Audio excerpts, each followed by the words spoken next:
ମସଲାଟା ଦେଖି କେମିତି ଢାଙ୍କିଦେବା।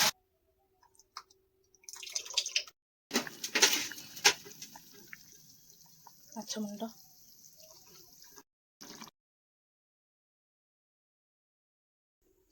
Hello guys welcome back to my channel.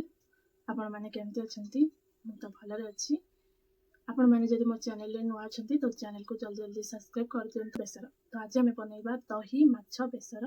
तो आपण मैंने फुल ब्लॉग निश्चित देखिए। आई होप आपण मानक आज माछ बेसर रेसिपी भल लगे। जदि भल लगुच तो निहाती लाइक कमेंट शेयर सब्सक्राइब निहाती करूँ। आपण मैंने देखुं कि लाइक करूना मो चैनल को सब्सक्राइब करना जल्दी जल्दी सब्सक्राइब कर दिंतु आम मत सपोर्ट करूँ। तो चलते रेसिपी को स्टार्ट करवा। चलो चलो संस्था चलो चलिए बनवा माछ बेसर। तो चलतु आम बनवा माछ बेसर पुणी दही दही मसला कौन ना देवे अपन जहाँ भी देपारे। दही मसला देपारे माछ बेसर देपारे किसी भी देपारे। तो चलतु आउ लेट केक बनइबा। तेल देकी आलू भाजवा। आलू माछ तरकारी को मानक आलू न पहले भल लगे। मत आलू न पहले मु तरकारी खाइबा भी पसंद करेनि। सो मुझे लगी बहुत सारा आलू नहीं। मम्मी कही दुईटा आलू पकेब किंतु मु तीन आलू नहीं जाइए।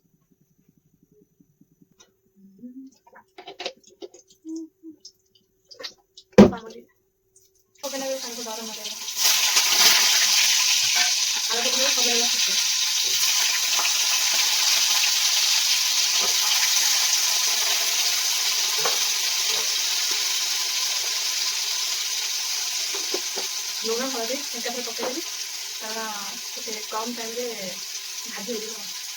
ओके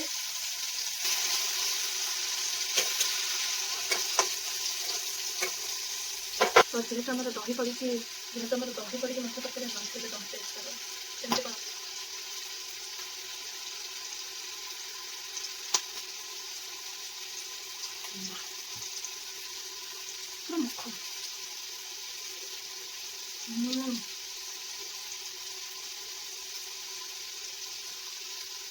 बहुत टेस्ट।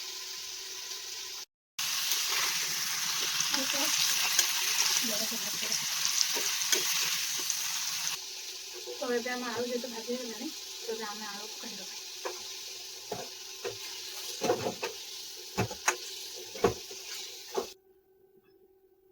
तो आलू ए काढ़ी तो तेल मसला करवा आ तेल पकईबानी जितनी तेल अच्छी से तेल ही मसला करवा। तो ये आम पकईदे से तेल टे फुटण आ पिज पंच फुटण पकईदेवी। ए पकईबा पिज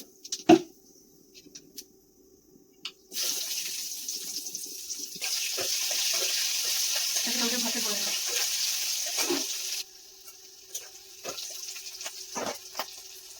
जेहेतु पिज हो गलानी आम से पकईदे काश्मीरी चिली पाउडर।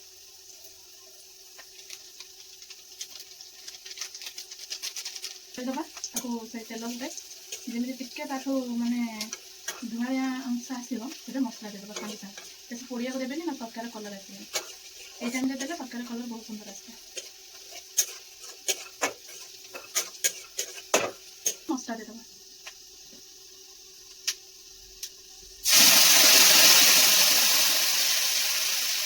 कलरटा बाहर ये कलरटा ही मैंने तरकारी को कलर कर जैसे आम आज दही मसला कर कलर हम कहीं मत जाना ना कि जहाँ भी सेमती कले तरकारी टे कलरटा भल आस।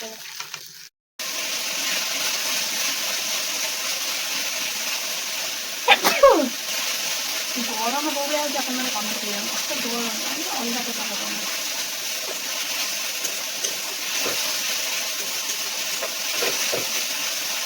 मसला देगा कि मसला पानी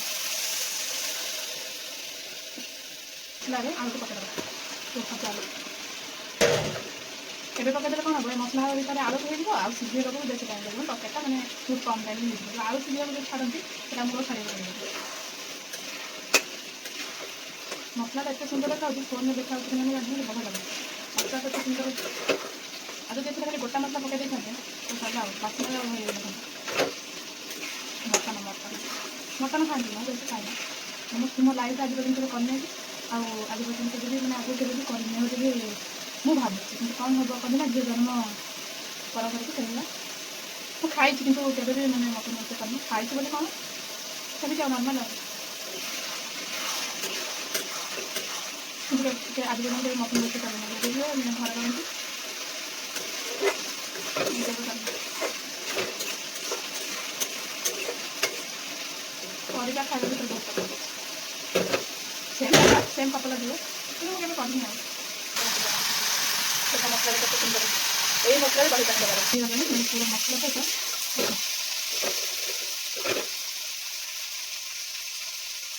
କଡ଼େଇରେ ଆମେ ଦେଇଦେବା ପାଣି। ଗ୍ୟାସ୍ ଏବେ ଟିକେ କମ୍ କରିବେ ଯେହେତୁ ଦହି ପଡ଼ିବ। ଯଦି ମାନେ ପାଣିଟା ଥଣ୍ଡା ନ ରହିବ ଦହି ଛିଣ୍ଡିଯିବ ଆଉ ଯେଉଁ ଝୋଳରେ ପୁରା ଦହି ଅଲଗା ପ୍ରକାର ଭାସିବ। ସେଥିଲାଗି ପୁରା ଗ୍ୟାସ୍ ଥଣ୍ଡା କରିକି ପାଣି ଦେବେ। ପାଣି ଥଣ୍ଡା ଥିବ ତାକୁ ଦହି ପକାଇବେ। ତ ଏବେ ଆମେ ଗୋଳେଇଦେବା।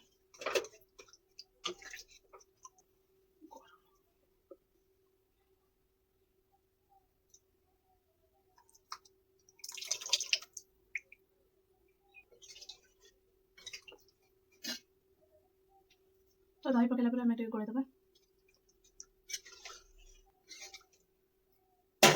ଏବେ ଆମେ ଗ୍ୟାସ୍ ବଢ଼େଇଦେବା। ବାସ୍ ଫୁଟିବ ମାଛ ପକାଇବା। କିଛି ସମୟ ଫୁଟିଲା ପରେ ବନ୍ଦ କରିବା କାରଣ ଆମର ଆଳୁ ସିଝି ଯାଇଛି। ଯେହେତୁ ମୁଁ ଝାଳ ପୁରା ଗାଧେଇଲିଣି ଅଲଗା ପ୍ରକାର। ଏପଟରୁ ମାନେ ଝାଳ ବୋହିଲାଣି। ତ ଏବେ ଆମର ତରକାରୀ ଝୋଳ ଫୁଟିଗଲାଣି। ତ ଚାଲ ମାଛ ପକାଇଦେବା। ବଢ଼ିଆ ସେ ପାଣି ଫୁଟିଗଲାଣି ଝୋଳ। ଏବେ ଆମେ ଆଳୁ ଦେଖିବା। ଆଳୁ ପୁରା ଅଲରେଡ଼ି ସିଝି ଯାଇଛି। ଆଉ କିଛି ଦରକାର ନାହିଁ। ଏବେ ମାଛ ପକାଇବା। ମାଛ ମୁଣ୍ଡ, ମାଛର ଲାଞ୍ଜ,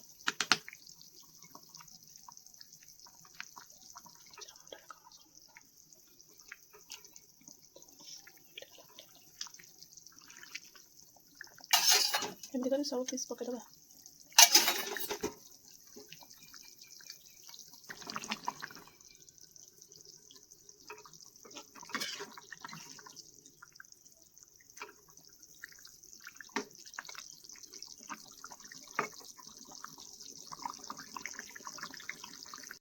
ବନ୍ଦ କରିଦେବା। ଗରମ ମସଲା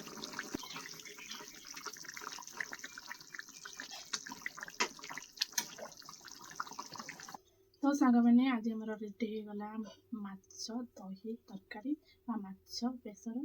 ତ ଆପଣମାନେ ବି ପଳେଇଲା।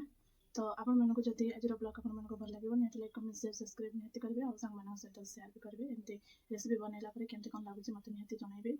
ତ ଆମ ତରକାରୀ ସରିବା ଭିତରେ ଆମର କରେଣ୍ଟ ବି ପଳେଇଗଲା ଆଉ ବହୁତ ଗରମ ବି ହେଉଛି।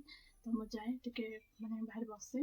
ତାପରେ ଖାଇଲା ବେଳେ ଆପଣମାନଙ୍କୁ ନିଶ୍ଚିତ ଜଣାଇବି ଆଉ ମାଛ ତରକାରୀର ରେସିପିଟା କେମିତି କ'ଣ ହେଇଛି। ମୁଁ ଜଣାଇବି, ମୋ ମମି ଜଣାଇବି ମାଛ ତରକାରୀ ରେସିପିଟା କେମିତି କ'ଣ ହେଇଛି। ଗରମ ବହୁତ ଗରମ ପୁରା ଝାଳ ମୁହଁରେ ପୁରା ଫୁଟିକି ଦେଖାଯାଉଛି।